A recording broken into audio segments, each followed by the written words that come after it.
everybody, this is the handheld gamer Bill Brown. Sorry I have a little bit of a cold. Today we're going way back in time to look at the Commodore 64. I have 3 games picked out. The games today we're going to be looking at is 1943, The Battle of Midway, Miss Pac-Man, and Radar Rat Race. So, sit back and let's check it out. Here is the first game on our list. This is 1943 on the Commodore 64. Now, this is a sequel to 1942, a vertical shooter.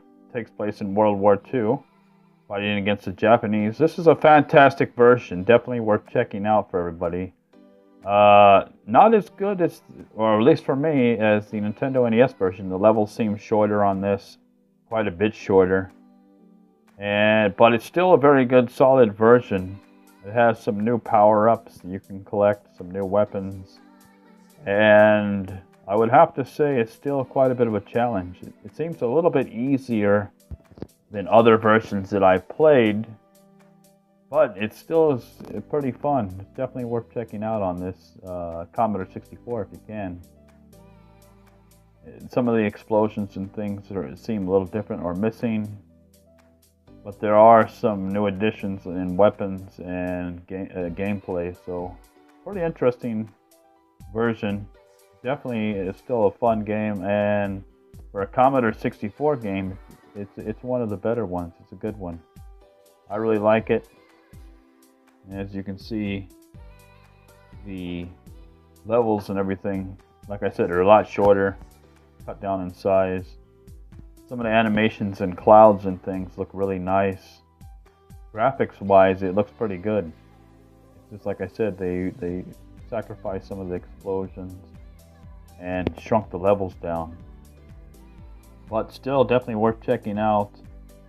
And these are pretty fun shooters. I used to play them in the arcade quite a bit, so definitely a lot of fun and worth checking out. As you can see, the end bosses and things are pretty good. The ships look nice. This giant plane coming up, it looks really nice. It didn't crash and burn at the end like on other game systems. Just kind of catches on fire and that's it. But still pretty cool. Good for graphics, good for a Commodore 64 game, and the music's great. Now we're on to Miss Pac-Man, released in 1983.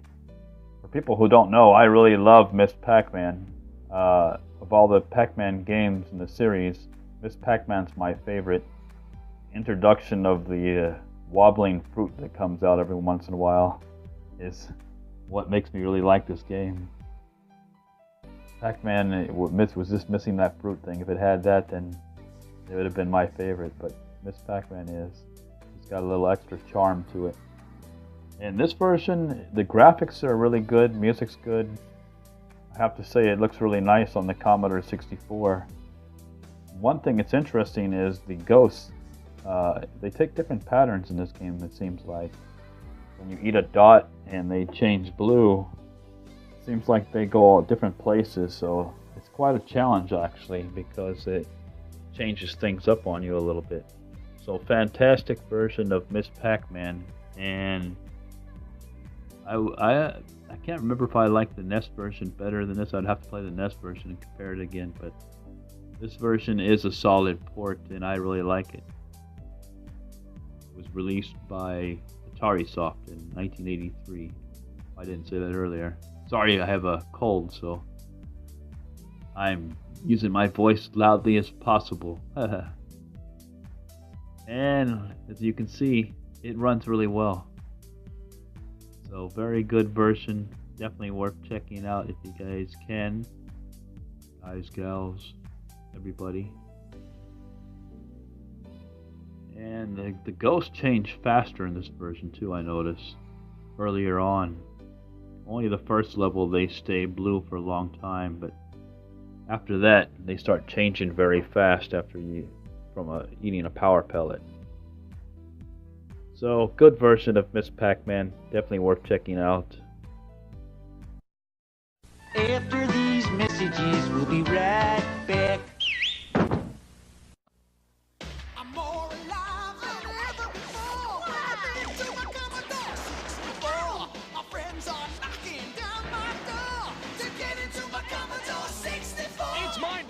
Commodore 64 lets you play hundreds more games than any video machine, plus draw, program, even do music. I'm more alive than ever before, and my friends are knocking down my door. 'Cause now we're into so much more. We're into our Commodore 64.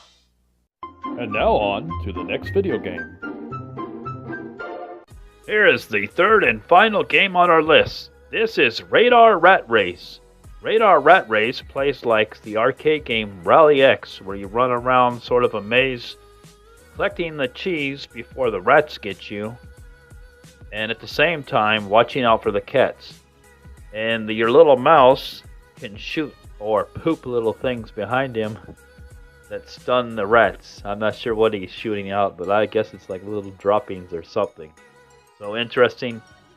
But the game was released in 1981 originally on the VIC-20 and came out in 82 on the Commodore 64. So fantastic version. One thing that really surprised me doing the research for the video is the people who made this game is HAL Laboratories. So that was really interesting. So HAL Laboratories, the makers of Kirby and so on, they are the one who made this maze type of mouse game. And like I said, the playability, the gameplay is a lot of fun. You basically run around just like Rally X, going through these mazes, getting all the cheese and watching out for the cats and collecting it before the time runs out and before getting eaten. And on the far right, you have a little radar to see where the cheeses and things are and where the cats are positioning and so on. So a lot of fun. It definitely is brings back a lot of memories playing this game. Between this and Tooth Invaders on the VIC-20, I played those quite a bit. And the game is a lot of fun and a little bit more graphically powered than the VIC-20 version. So definitely a lot of fun. Just want to turn it down. When I was a kid, it didn't bother me hearing Three Blind Mice over and over and over, the little loop of music. But as an adult, it definitely wears on my patience very fast. But definitely fun, definitely worth checking out. So these are my 3 games on the Commodore 64 today. Anyways, that is it for this episode. I hope you guys enjoyed it, liked it. Don't forget to comment, like, subscribe. And as always, have a good one. Take care, everybody. Hello!